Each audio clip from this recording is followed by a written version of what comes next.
આજે હું પહોંચી ગયો તો કાંકરિયા કાર્નિવલ જોવા માટે। જય માતાજી, જય શ્રી કૃષ્ણ મિત્રો। આજનો બ્લોગ ચાલુ થઈ જાય છે મોલથી। ભાઈબંધે મોલમાંથી વસ્તુ તો લઈ લીધી હતી અને ત્યારબાદ અમારે જવાનું હતું કાંકરિયા કાર્નિવલ જોવા માટે। હું અને મારા ભાઈબંધો નીકળી ગયા હતા કાર્નિવલ જોવા માટે અને પહોંચી ગયા હતા કાંકરિયા। અહીંયા તો રાહ જોતા હતા અમારા ભાઈબંધોની। તેટલી વારમાં તો ભાઈબંધ પણ આવી ગયા હતા। અંદર તો આવી ગયા પણ ભીડ એટલી બધી હતી કે ના પૂછો વાત। અંદર આવતાની સાથે અમે જોઈ લીધો તો કોન્સર્ટ અને ત્યારબાદ અમે જોયો તો ડ્રોન શો।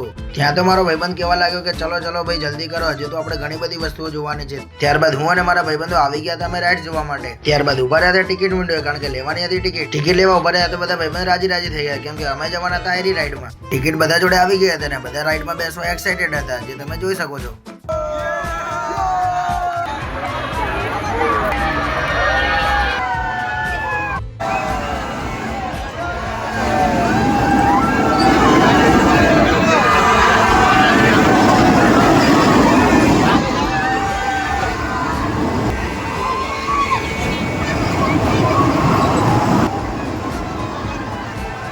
રાઈડમાંથી તો ઉતરી ગયા હતા, મારા રાઈડમાં બેસવાનો એક્સપિરિયન્સ કંઈક જુદો જ હતો। અમે મસ્તી કરતા જતા હતા, એમાં પરેડ જોવાની રહી ગઈ, પરંતુ આ ડાયનાસોર દેખાઈ ગયા હતા જે અલગ જ દુનિયાના હતા। ત્યાં તો કીર્તિદાન ગઢવી પણ આવી ગયા હતા અને એમને પણ રમઝટ બોલાવી દીધી હતી। ત્યાં તો આપણા અમદાવાદીઓ કાર્નિવલમાં પણ ગરબા રમીને ધૂમ મચાવી દીધી હતી। મળીએ આવતા વ્લોગમાં। જય માતાજી, જય શ્રી કૃષ્ણ મિત્રો।